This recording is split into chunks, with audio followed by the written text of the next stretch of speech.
In this episode, we sit down with Richard Whitehead. He's a Paralympic gold medalist and the holder of numerous world records. But these aren't his biggest achievements. In the next hour, we'll find out what Richard puts above winning a gold medal. This episode is not to be missed. I hope you enjoy it. Richard. Hi. Thanks very much for joining me, Matt. That's great. Finally connected, and it's great to have a conversation and obviously learn from your experiences, and hopefully you get some good sound bites from me around some of the experiences I've had in my life and how relevant they are to the wider community. Definitely. I'm very much looking forward to this conversation. You've achieved some great things in your life and you've done some incredible things for charity. But take me back to the moment when you won the gold in the Paralympics, London 2012. What was that like? I think in life you have like pinnacle or pivotal moments, and London 2012 was one of those moments that kind of people remember because a lot of people were watching the Paralympics and Olympics and the buzz around the games. I think a lot of people that had never seen Paralympic sport before, expectations were quite low around what they were going to see. It was going to be more like participation sport and not high level performance. And then those that were in the stadium really had this massive kind of injection of performance and overcoming adversity, really powerful moments that were transformative, especially within a lot of young people's lives, around anything's possible, but also you can achieve anything in life. So for me, it was about taking an opportunity that would present me and hopefully then kind of really catapult my life forwards in the future. And I remember in 2005 where the Games was announced in London, that was kind of the first moment of, I needed to be at those Games. And I remember sitting around a table with my marathon coach at the time, Liz Yelling, and she was like, you need to be at these Games because not only to try and win it, but also to have that moment of putting that British tracksuit on, feeling patriotic, and then also the ability to connect to your community and the wider community as well. And I definitely was able to do that, but it was because I wanted to do it, but also had some real kind of pinnacle people around me that enabled me to guide through some of those challenges and obstacles to that point, and then get to the start line knowing that I'm in the best form of my life. And I want to be portrayed not as a person with a disability, but a person in society, and hopefully have a legacy that showcases that everybody in life has challenges and obstacles, and everybody's dealt different cards in their life. And within that process, it's about navigating those challenges to become a better person. Yeah, I love that. So yeah, 80,000 people saw me race, and yeah, my race was fantastic. Like, gun went off, kind of went round the bend, I was in 8th, and then kind of picking people off as I was running, and that home straight with that kind of real jet engine approach with all those crowds kind of cheering me on, kind of really kind of pulled me in.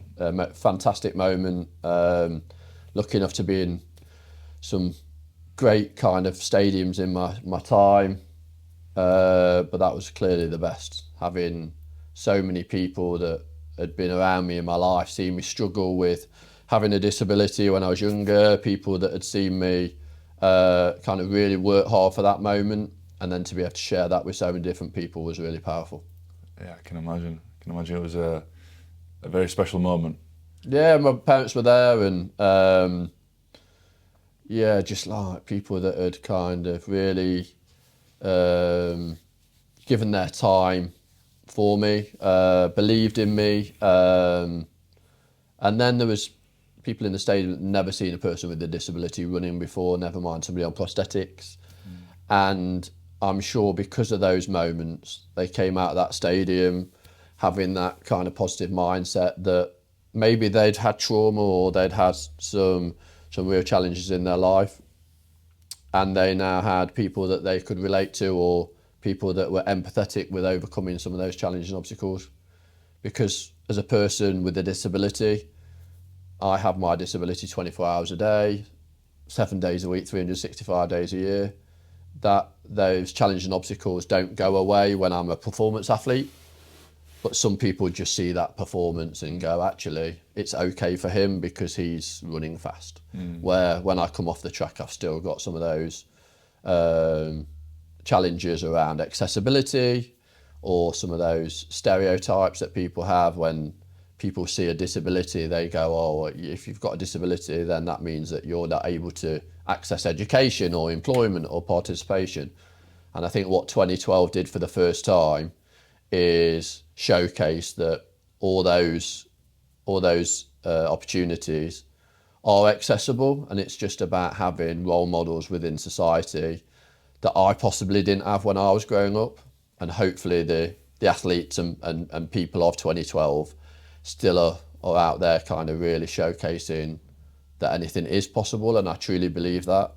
When I go into schools and colleges and businesses, however big or small, I always say that everybody's got a gift in life. It's about finding that gift. It's about nurturing that gift and believing that anything's possible, and then really going for it. Amazing. I love it. Just a quick one. Most of you watching this episode aren't yet subscribed. So if you want your weekly motivation from some incredible guests, then make sure to hit the subscribe button and turn your notifications on. So how old were you at the 2012 Olympics? Yeah, so I started running in 2004 when I was 28. Okay. So I'm 48 now, so that was 21 years ago. And with that time, obviously, lots of different kind of sporting experiences. But when I was obviously in 2012, in my mid-30s, I'd not really kind of had those like pinnacle moments in my career through sport. It was more kind of finding my way through kind of the power sport, and whether that was joining an able-bodied swimming club, or starting to run on my prosthetics, or starting to understand that I was able to compete at that high level. And London 2012 was probably one of those light bulb moments that everybody has in life to know, actually, I deserve to be here, and all this hard work's worthwhile. But it's not just about me, it's about my wider team. And the sustainable model for me has always been the community, educating the wider community around equality, diversity and inclusion. And from that, hopefully, kind of educating the leaders of tomorrow that they've got a place in society. There's still some real hard to reach individuals that maybe through some of those barriers and obstacles and blockers, that they're still not able to access the areas I mentioned earlier. And for me, it's about continually going out and advocating for inclusion, but also advocating for everybody in society can have those gold medal moments. And you're doing an incredible job of doing that. I try to, and it's nice you're saying, and I don't look for those kind of that gratification. I just kind of do it because I can, really. Yeah. And whether it's in the UK or whether it's all over the world, it's about looking people in the eyes and understand that they're going through obstacles and challenges and trauma in their life, and trying to be empathetic to their situation and give them some tools to be able to navigate a safer path. Yeah. I think that's it, isn't it? You know, that's just testament to yourself that you're not doing it for external validation, and just doing No, definitely not. Doing it because that's what you want to do, and you know that's for sure. You're going to make an impact. What was it like?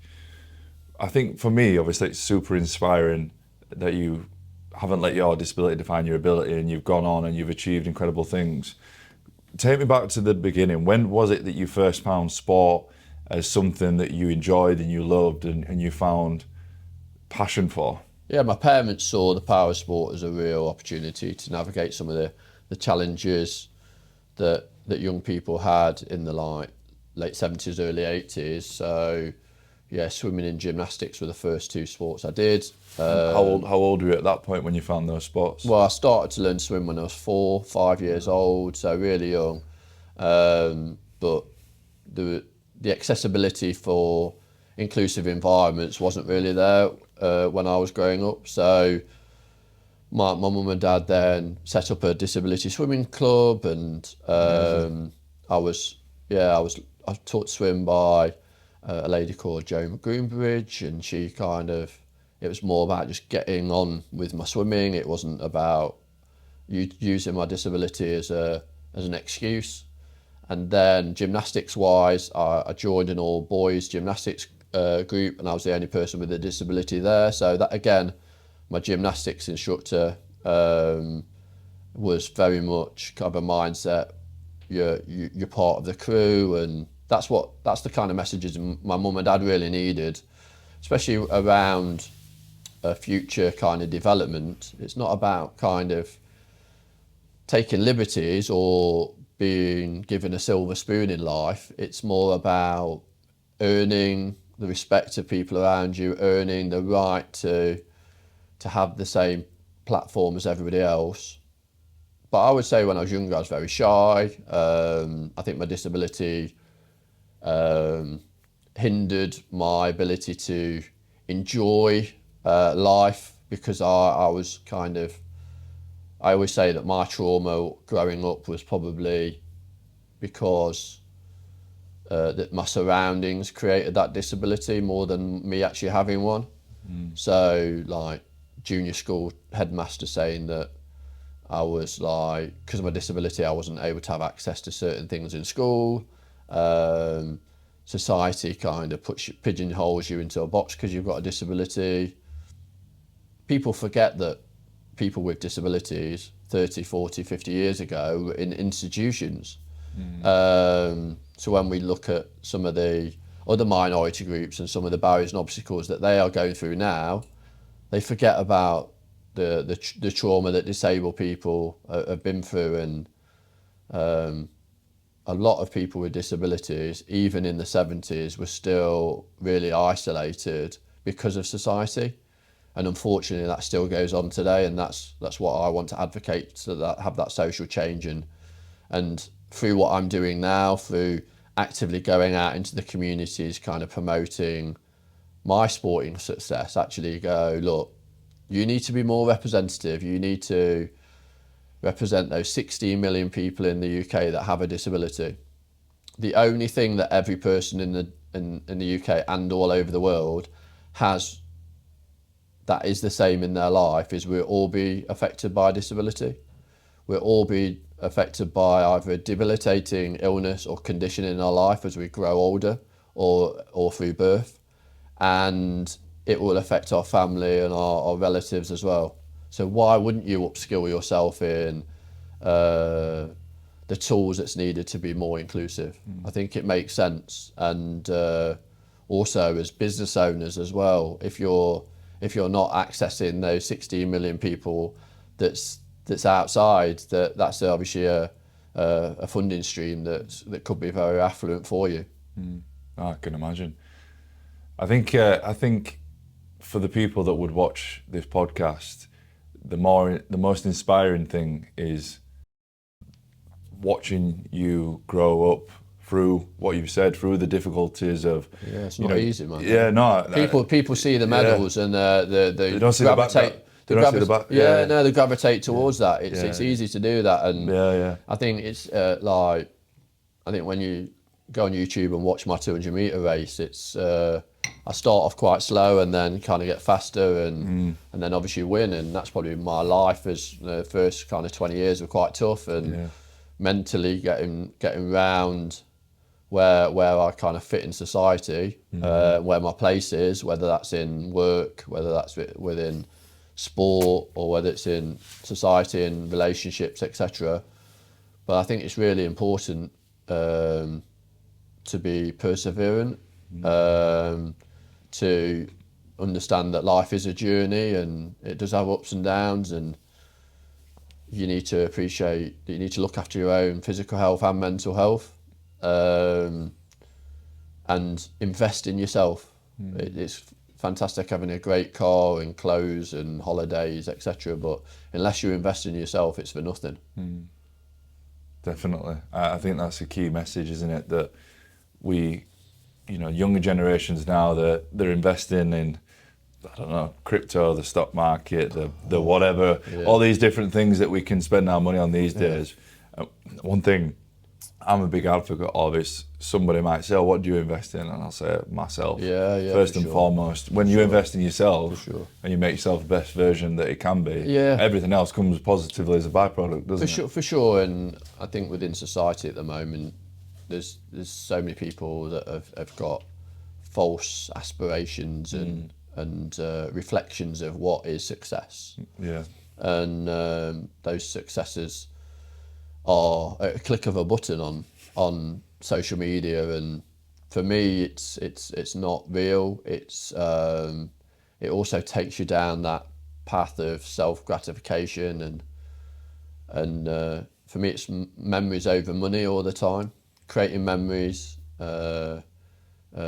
building relationships, working on things like being a better communicator, not just through speech, but also through actions.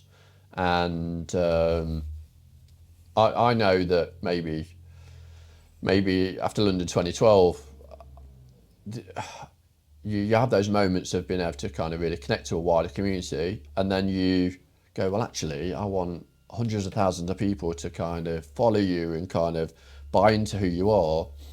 But it's more powerful if you look into a child's eyes that has that trauma and say it's okay, and take them on that journey and support them and support their family and have that transformative approach rather than that passive approach of just having a number of followers. And luckily, over the years, I've had a fantastic amount of people that have supported and followed my journey.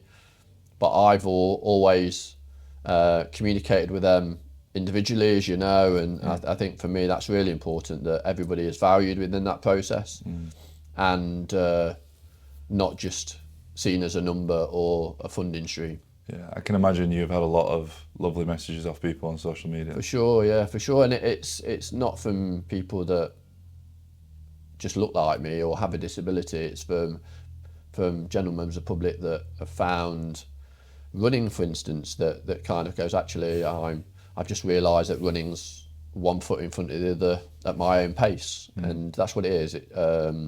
Don't judge what everybody else is doing. Have your own kind of journey and have your goals in life, and map that out so that every day you can be successful. And then after a year, 2 years, you'll look back and go, oh, I've come such a massive distance in a short space of time, and it's not just affected me in that area; it's holistically affected me as well. And incredible. And people just saying some really nice things, and that means a lot. I love what you just said then about running is just putting one foot in front of the other, going at your own pace. Challenges. It's the same in life, though, isn't it? I think talking about expectations on social media, I think sometimes we all fall guilty of setting goals and expectations that are very far ahead in the future, very unrealistic. But in reality, what we need to do is just take it a step back and just focus on the here and now, focus on today, put one foot in front of the other, and then just keep going. And before you know it, you'll get to that place that you want to get to. Yeah, and be the best form of yourself every day and evaluate that. And sometimes we do struggle and we do have those real dark moments, and it's about kind of supporting yourself, having people around you that can also support you as well, and be kind, care for other people, but also be authentic. I think there's the authenticity of people is really important. Have people around you that do really care about you, and without those individuals, you'll be endlessly just scrolling and just trying to be something you're not. Yeah. Do you have with having a following, like you said, I know it's not about the followers, it's about the people, but still there is the following there. Do you find yourself, do you have certain habits on a day-to-day that you have non-negotiables?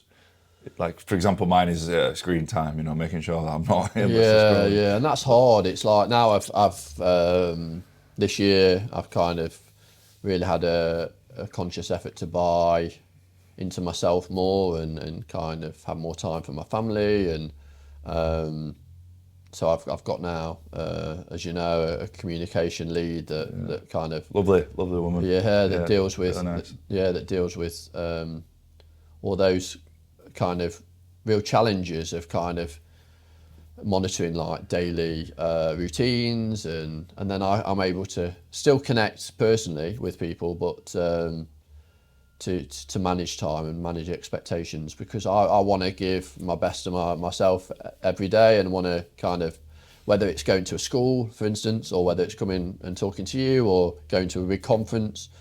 I think the thing I pride myself on is not doing anything half-arsed, and really kind of respecting that it's not only my time that I'm giving, but it's also the other people as well. And when people connect to me on social media and leave a nice message, they don't need to do that, and that, obviously that's their time that they're doing that, so it must mean a great deal, and I'm respecting that as well. I think we sometimes forget how important time is, and that time that you never get back. Everybody's lost people that they care about and love, and I'm sure we'd want more time with those individuals, but for me it's about kind of really kind of utilising the opportunities we've got, because we don't know how much time we actually have got. Yeah, it's just echo exactly what you've just said there. I find myself quite often getting to the end of the day, as I'm up early doors, and you know the day is always very, very busy, and I get to the end of the day and I'm like, wow, where's the day gone? And it almost frightens me in a sense, because I think that's just another day that has just flown, and you've got to make the most of it. Of course you have, and make the most of those conversations, those relationships you have with people. I think it's so important, and I think as you get older, you get it's maybe wiser, but it's more you understand how important those relationships are, and how important those opportunities of enrichment are, and it's not about the here and now, but it's about kind of how you utilise the here and now for your future self. I'm a different person than I was 10 years ago, for sure. I pride myself on that, and hopefully I've made some, like we all have, made some mistakes, had some real challenges and some dark moments, and but through those dark moments there's always light, and I think it's really important to know that people out there reach out to you for a reason, and maybe it's not initially the reason why they've reached out to you, but I think it's so important to listen, and so important to have that opportunity to communicate with people and keep those areas open, because it's like I've had some like people connect with me and say, look, I saw you run the other day and it's really changed my life, and I was going down the wrong path, and through drink and drugs, and you kind of go, wow, just have that. The non-verbal cues that you give off on a day-to-day basis through social media. I imagine you don't post a video of running to impress people. You do it as this is what works for me, and people then watch that and seek inspiration from it. And like you've just said, the message from somebody that might have gone down the drugs and the drink, and by you using your story and your message, and just by simply going for a run and just posting that you've gone for a run, it's inspired lots of other people, which is incredible. Yeah, and obviously my disability is visible, so people see that obviously every day I'm okay with having those challenges and obstacles, but also I'm okay with other people kind of talking about maybe disability or maybe some of those challenges, and I'm open to having those conversations, and I think that's why people gravitate towards kind of communicating with me. But also, like, running is just an opportunity to communicate. I think for me, I'm not fanatical about running. I run a lot. To say you've run 81 marathons, I might disagree with that. I think probably I'm fanatical about kind of opportunities that arise, and taking advantage of that, really, and just being better every day. It's like, I know it's the journey, isn't it? Yeah, for sure. And lots of people have challenges in that, and just don't judge yourself on what you see. Paint your own picture. You tell your own story, and people will listen. It's and be authentic. 1,000,000%. So you've obviously been through hell of a journey through your life, from being born to where you are right now. And you've said, there's been some dark times. Yeah, for sure. But I imagine the journey that you've been on and the trauma that you've had to deal with, the adversity you've had to overcome, when you've been faced with those difficult times, that previous experience has made you much more resilient in the face of it, and been able to deal with those difficult times much easier than most people, I would imagine. Yeah, and obviously resilience is something that you can't actually feel. You can't. Let's be more resilient. It's nothing. You can't actually feel it. It's through those experiences and those journeys that then give you those tools and educate you about kind of how you should feel, and how when you are not feeling yourself and have those anxieties and that depression, that you've got people around you that can support you, or support mechanisms to be able to gravitate those, navigate those scenarios. And for me, that's so important. One size doesn't fit all, and that's a real issue that some people do have, that they gravitate towards maybe a person, a role model, and then don't kind of go, well, actually that works for him, but it might not work for me because I'm a different kind of person. And I'm a double leg amputee. I'm in my 40s, and I'm white and a male. Another double leg amputee, the same age with my disability, will have completely different barriers and obstacles. And that's what's really important, that we're individuals. We've all got names. We've all got lots of different experiences, and to appreciate them. We might not all agree with each other, but I think the ability to be able to communicate and listen and be heard is a tool that we don't respect enough. One of the skills that I've definitely learnt over the time is that I have my perspective, I have my kind of my mission, what I believe, but also I think I'm able to listen to and hear and understand different people's perspectives, even if I don't kind of believe in them. I think that's important, because we get very caught up, especially with the masses of information that there is on social media and on the news, and the masses of amounts of people that giving off information, and all the different perspectives that there are. I think that's really important what you've just said, because far too many of us will look at our own perspective and see that as what it is and think that is right.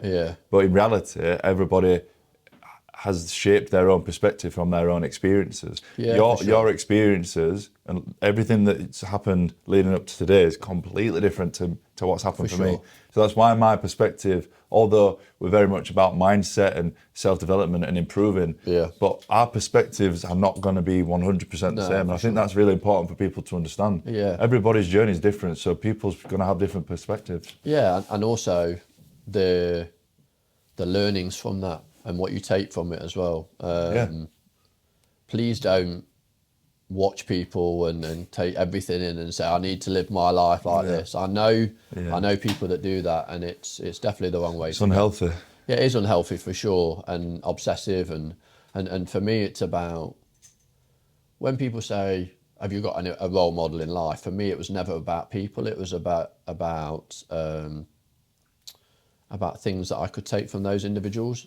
So I have kind of a sieve that I have, where I'd put all the kind of positive traits from people in that, and then shake that sieve, and then the things that I wanted to take and utilise myself would stick to the side, and I'd pick those out. Like I'd see somebody being very resilient, or see somebody being very determined, see somebody with a positive mindset, and I'd kind of take that on and say, whether they were like parents or family or local role models to like international superstars or whatever, instead of actually going, I just want to be like him or her, because one, they can let you down, but also they're just people.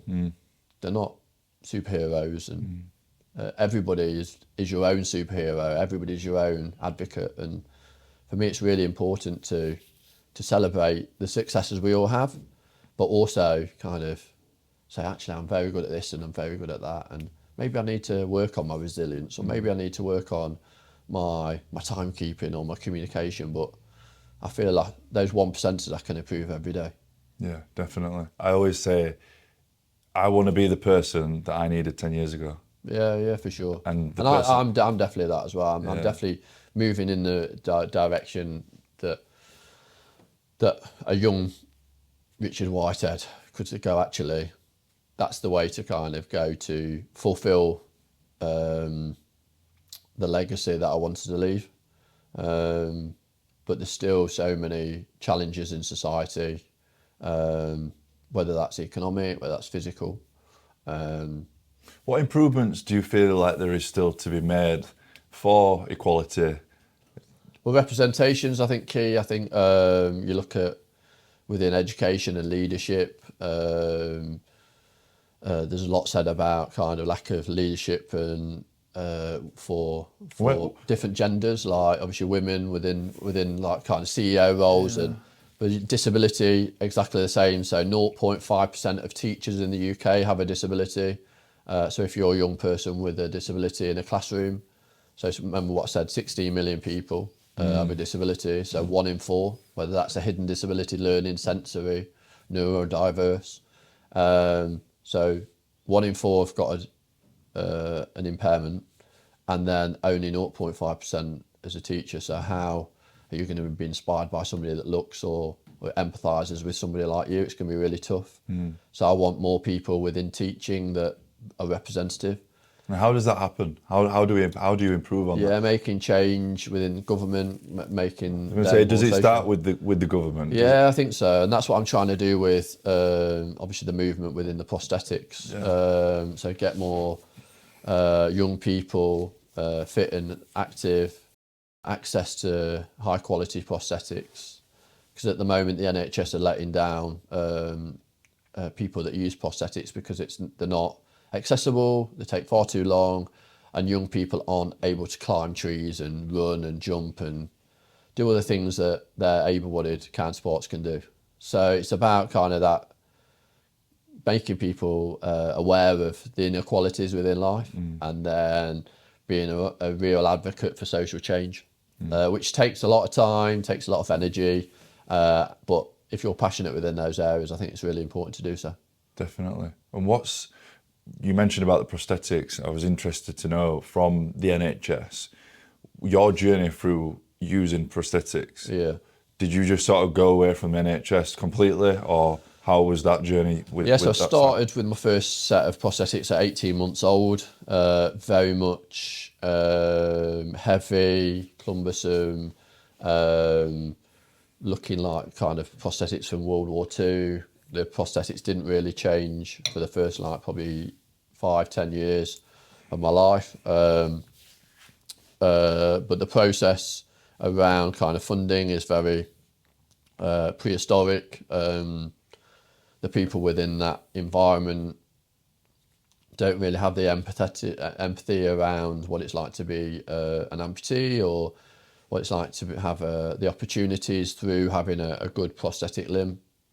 So through my high performance sport, around probably the same time that I got into running, so around 2004, I then was lucky enough to get support by a private company that was enabling me to have the prosthetics I have today. Not everybody's got the same opportunities, and that's why obviously setting up the Richard Whitehead Foundation, also advocating for governmental change around funding is so important. When you've got that platform to be able to have that social change, it's about what you do with that, and hopefully create that movement of people that not only puts pressure on the government to make that social change, but also that responsibility that we all have to be more inclusive. And that's for everybody. If you're a business owner, to have a business community that's very reflective of the community outside, because that community is going to be paying your bills, it's going to be buying your things you sell, and also that community is your sustainability, and that community will change. That community, like it has within the LGBTQ plus community, it changes, and we all need to be dynamic, but also it's about listening to the leaders of tomorrow, children, like kind of going into schools, listening to their concerns around the climate, around technology, around mental health, physical health, and supporting them in their journey, as well as obviously the rest of society. Yeah, I think there is such an important message there, and from one business owner, you know, even from listening to you, I'm thinking I need to be much more aware of everything that you've just said. You know, as a company, we don't have anybody that is disabled, but thinking about the building and the environment that we're in, sure. we definitely don't have enough things in place, because we've got to make it available and accessible for sure. for anybody. Everybody's got a responsibility. Yeah, you've got, and I'm thinking, sat here thinking I need to be much more aware of that responsibility for all those things you've just mentioned. It's a really important thing to discuss, definitely. But also it's resourcefulness as well. I think there's an untapped treasure outside, and why you're not using it. I think that's the question that everybody should answer. Elaborate a little bit more on that then. A person with a disability has challenges and obstacles to overcome before they even walk out the front door, or push out the front door, or travel out the front door. Those challenges are challenges that every business, every education environment, every other person has to navigate through their life. So whether it's kind of a new product, how you promote it, a new challenge in life. Some of the great thinkers in society have disabilities, and because they're tapping into their different way of thinking, their different mindset, but also because of their different resourcefulness, they're able to think outside the box.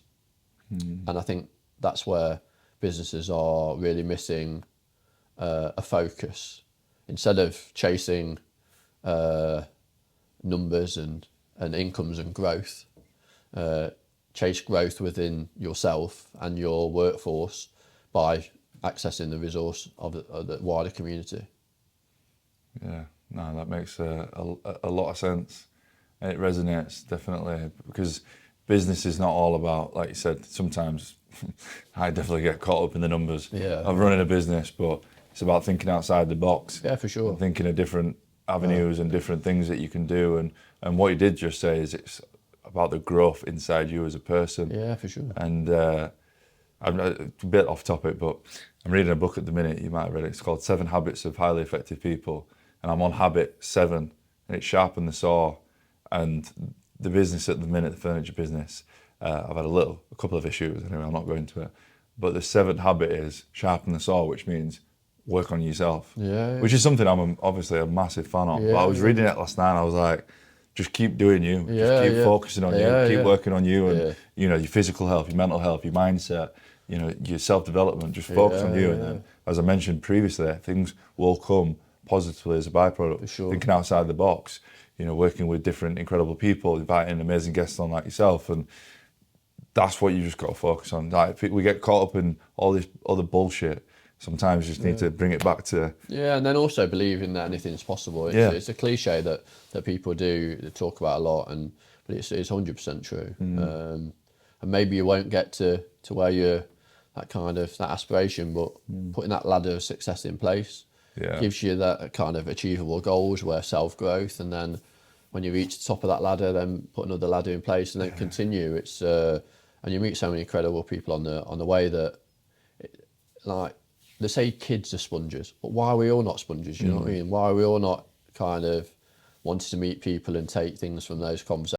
And when you're watching people that are doing incredible things, don't just have admiration for them, learn from what they're doing and implement those positive habits in your daily life. Definitely. So take me back to the time that you did the first marathon, because I know you mentioned earlier about you're not a fanatic runner, but I kind of got to disagree with that. You've done 81 marathons. When was the first marathon? Where was it, and what year was it? Yeah, 2004, New York. So I'd worked in America previous. I worked in America for a year. I did the Camp America scheme, and just before the millennium, and then was kept on, and kind of at that point in time, I kind of didn't have a really direction within life. I'd kind of was going into teaching, but I wanted to have a lot of opportunities of enrichment before I really committed with my work. And I kind of still had real concerns around how my disability, how I fitted in society. And so I went to America, was out there. How old are you at this point, sorry? So probably in my mid-20s. Mid-20s, yeah. Yeah, still kind of partying too much, kind of messing around with sport, not really kind of a sports person. Still kind of going through that kind of personal identity, not necessarily crisis, more about, am I a disabled person? Am I a person? Am I an athlete? Am I good? What am I good at? Kind of didn't really know how can I connect with the community. Kind of, it was, my head was probably like spaghetti junction, really. Lots of bad habits, lots of negative kind of thoughts. Didn't really kind of have a true direction, didn't really have too many positive role models that were kind of really enforcing those behaviours. I went out to America, kind of taught there, well, obviously worked there. Then came back and I was like, right, if I'm going to do a big challenge, I can kind of see that I'm going to have to go away, so making myself really vulnerable. And then also kind of putting myself in a position where I'm going to have to learn a lot about myself to be successful. And unless I put myself in that vulnerable situation, then I'm never going to do it. And in 2004, my friend Simon Mellows had just contracted secondary sarcoma. He was an amputee as well, due to sarcoma initially. And I went to New York to run my first marathon, which was tough. It's like I'd never run a marathon. I was prepared. Didn't realise how far 26 miles was to run, like a lot of people that start that journey. And went out there and kind of said I'd never do another one. Hurt so much, but I learned. It was like incredible. Like the people in New York just really embraced me. I knew New York was the right place to do it, just because potentially I could have fell on my arse and it could have been like, I'd never do anything like that again, and it'd be like my downfall, or it was an opportunity where I needed to be put into that kind of sink or swim scenario. And I came out of it the other side. I think crossing that finish line was the biggest achievement that I've ever done in my life, because it's been transformative, more than 2012, more than my 40 marathons in 40 days, more than a lot of the 81 marathons I've done, and the world records and the Guinness World Records I've got. It's fantastic for like myself and my family, but yeah, just doing that, it just showed the power of resilience, and it gave me kind of, now when I have those real opportunities of like self-doubt, or when I'm really vulnerable, that my mate Simon's kind of on my shoulder, because unfortunately he died in 2005 of sarcoma. But the strength that he showed through that, really kind of, over the last couple of years, when I've had those kind of areas of self-doubt where, am I going to continue? Am I too old for this shit? What's my place in society? He's somebody that kind of, I open that box on my shoulder and go, it's like, what I'm going through now is nothing compared to what he went through, and cancer sufferers of illness on a daily basis. And I'm fortunate that I'm able to wake up in the morning, see my kids, and then hopefully support people that are less fortunate than myself. But yeah, going to New York, delivering that 5 hours 19 at the time was how long it took me. The hardest thing I've done probably. I imagine though, from what you've just said, and I think that how you've just explained that was beautiful. It was almost like the catalyst to everything that came after it. Sure. Yeah, for sure. Yeah. And we all need that. And it doesn't necessarily need to be a marathon. Sometimes it can just be a meeting of two minds in the street. I always say that it doesn't take anything to be kind. No. And kindness is something that we can all or choice. deliver. Yeah, it's a choice, and choice, isn't it? And I use it every day. I think it's really important to say hello to people because you don't know what they're going through on that day. I do it on the school ones. I say hello to a lot of the parents, and you can see some people that just don't know how to communicate or don't know the relevance of being kind. And You don't know, and I touch on this in the talks that I do. You never know what's going on behind the smile. no, for Or sure. behind the story. There's a famous Norwich City. Have you seen the Norwich City yeah, video? Yeah, I was talking about it last week at a talk. Yeah. It's so powerful. Yeah, it's so really powerful. Yeah. So sad, but so powerful. Especially, again, sadly, in men, it's, my brother, for example, the life and soul of the party, the happiest guy you'd ever seen, confident, charismatic, one that was struggling the most. Yeah, I know. And that's in sport exactly the same. Yeah. There's lots of sportsmen and women. The amount of people that have to go for treatment after major sporting success because of the highs and lows are very high and very low. Yeah. And in between, it's very murky. Yeah. How did you deal with the highs and lows of your life? I imagine the Olympics, winning the gold. You said the first marathon, the world records. How do you, being somebody that is so resilient and built that resilience up and that mindset over time, how do you deal? And I ask you out of curiosity because I had a massive high the other day of my first event. The next day I felt horrendous. So how do you deal with those tough. highs and lows? It's really tough. It's putting things into perspective and understand what your why is in life and how and what the reason why you're doing that.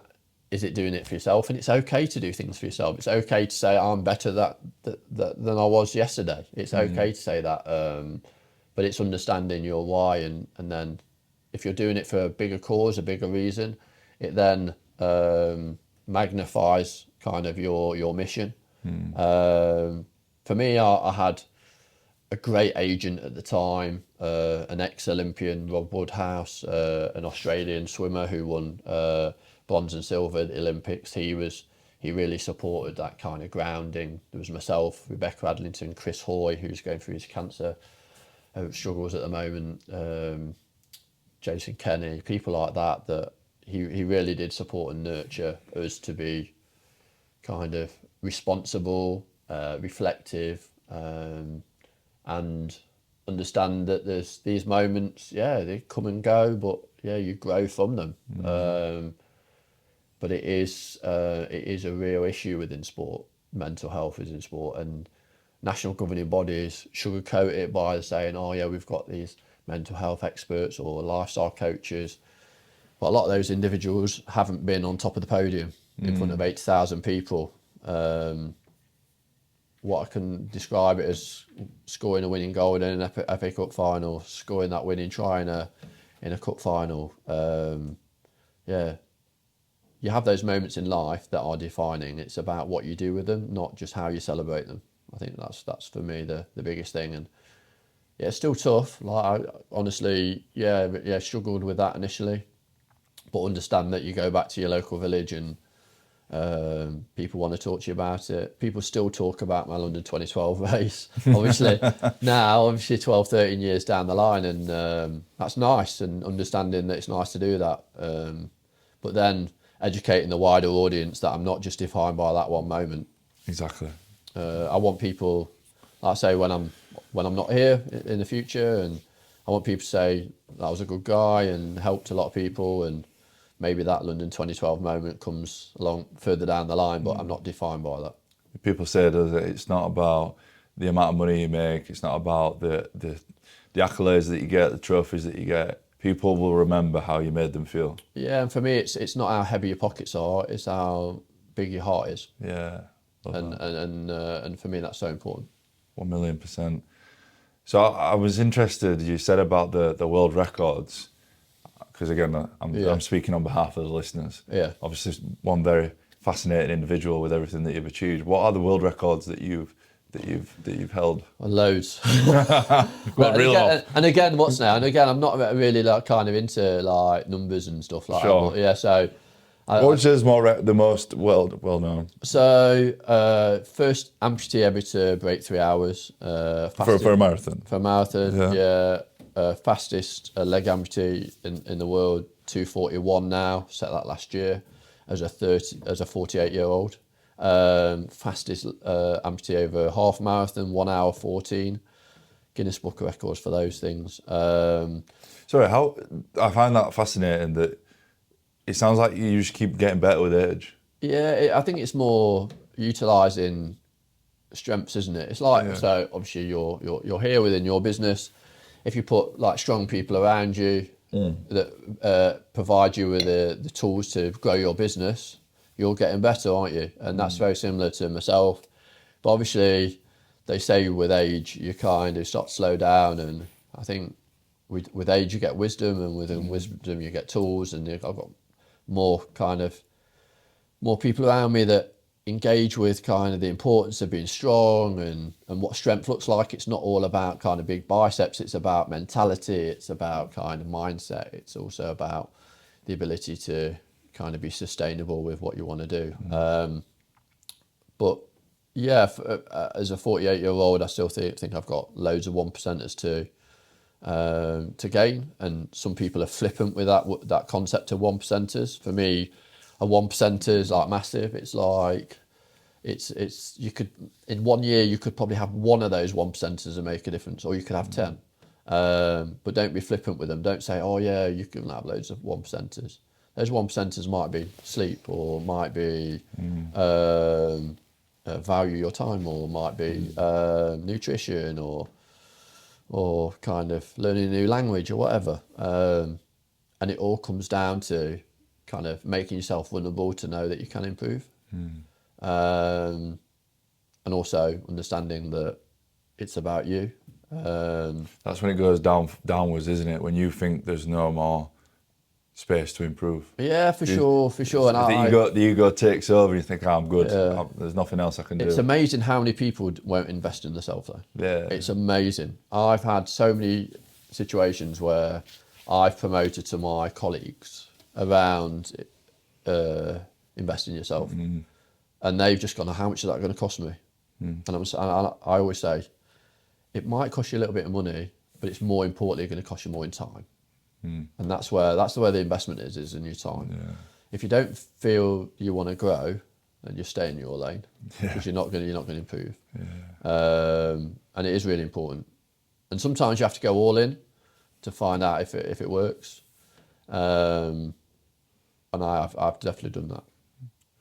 I love that. And again, I'm a big believer in investing in yourself, and I've invested a hell of a lot into myself over the last probably 2 years especially. But even I was having a conversation with my partner Amy. I was considering going back to the therapy again. Yeah. Not because I'm struggling with my mental health, but I just know that, and it's not therapy like you would think. It's like a mental performance sort of therapy. Yeah, for sure. And it's not cheap. It's expensive. Yeah. But I know from just a conversation with this guy. Yeah. I was like, wow, like I can see the value, and I know there's deep things inside of me that I need to work on. Like we all do. Everybody has them. And I said that it's not the cost of giving to that person, it's what I'm going to get back. Yeah. And it's the cost of not doing it as It's the cost of inaction. Yeah. It's so important. And when you make yourself vulnerable, it then is also an opportunity for self-growth. Yeah. But also it's about learning about yourself. It's about learning about your strengths and your weaknesses, and also those areas of concern. And it's not easy, obviously, putting yourself in those vulnerable situations. But it's important to, and I think we all should value the opportunity of not being judged, having those safe spaces, which some people think they have those safe spaces already, but maybe that's not the right safe space, or you can't be fully authentic. I think that's where you kind of, when you've got a blank sheet of paper and you're able to go, this is me. Not social media, not for your family, but actually just, this is me. Where do you think I can go with this? This is where I think I can go. I want to paint this picture of who I can become. This is who I am now. What shades of colour do I need to add? if you could go back, knowing everything that you know now and everything that you've learned, all the experiences that you've had and everything that you've just discussed with me, if you could go back to 27-year-old Richard after the finish line of the New York Marathon, what would you say to him? Yeah, I've had that question a couple of times, and recently I had quite an interesting question about what regrets have you got, and that was quite a tough one to answer. I think perseverance is key, and understand that it's not receiving that's important, it's understanding the importance of being able to give. So that perseverance, and then understand that we're all going to make mistakes, and it's when you've got those deep regrets, you need to let them go sometimes. You need to kind of just say, look, like one of my kind of regrets is that I never really learned the languages that I went to some of the countries, and I was like going, well, it's just a silly thing. Or there'll be other regrets where kind of whether it's relationship wise or sport wise, and you just have to let them go and just go, look, nobody's going to remember that. That's it. Just let it go, and then move on, grow because of the experience, and don't let it define you as well. I think as a 26, 27-year-old, I was looking for the opportunities that I've had in life, and probably if I look back now, I've had so many incredible ones, but the opportunity just to kind of go out there and do my thing is something that I'll always be kind of proud of. And my parents have always been very supportive of me, and I know they're kind of really passionate about what I do, and sometimes I don't kind of show them enough that I appreciate that, and I appreciate what they've done for me. And but hopefully through the actions that I have with other younger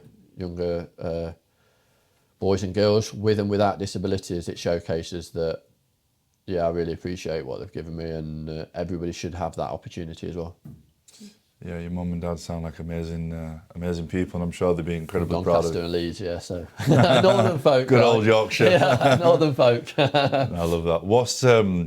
So you got the Richard Whitehead Foundation, I know you are participating in future marathons. Yeah. What else is coming up? What's next for Richard Whitehead? Yeah, so I want to make some real change within society around the EDI space. Just really exciting things within education. Hopefully, have some transformative opportunities there. Like you're aware of with the NHS, hopefully have some transformative opportunities for amputees and is that a direct collaboration with the NHS? Well, maybe, but more kind of have that impact with the government first, and then hopefully that filters down to the NHS. If not, then I'll kind of do my own thing and make that change myself. And just be open for like new areas of enrichment as well. I think there's lots of areas of the world that I've been fortunate to have that opportunity of support, whether that's humanitarian work in some tragic areas like war-torn conflict, or the military in the UK and America. I think it's just been open to kind of going, look, I've been really fortunate as a person with a disability to have these opportunities. It's about kind of giving back as much as you can, and time's precious, but I think we all can do more, give more. One thing I will say as well, volunteering is kind of key and underpins a lot of the activities, whether it's sporting or non-sporting, that underpin society. We all need to give back more. The excuse that we haven't got the capacity to do so is, if you look in the dictionary, capacity actually means a debilitating word, so it means like a negative. So don't use capacity, say I can and I will and I do, and then show your children that it's good to give back. I love it. Richard, you are one of the most inspirational guys I've ever met. Mate, I'm just sharing the love. You are. No, give yourself some credit, mate. No, thank you. I've loved, since we followed each other on social media, I've loved watching the content that you put out, and I've learned a hell of a lot during this conversation, and I'm excited to see everything that you do in the future. I really appreciate your time, mate. Thank you. and believe anything's possible, right? Thank you, mate. Cheers. Cheers, mate. Thank you. Cheers.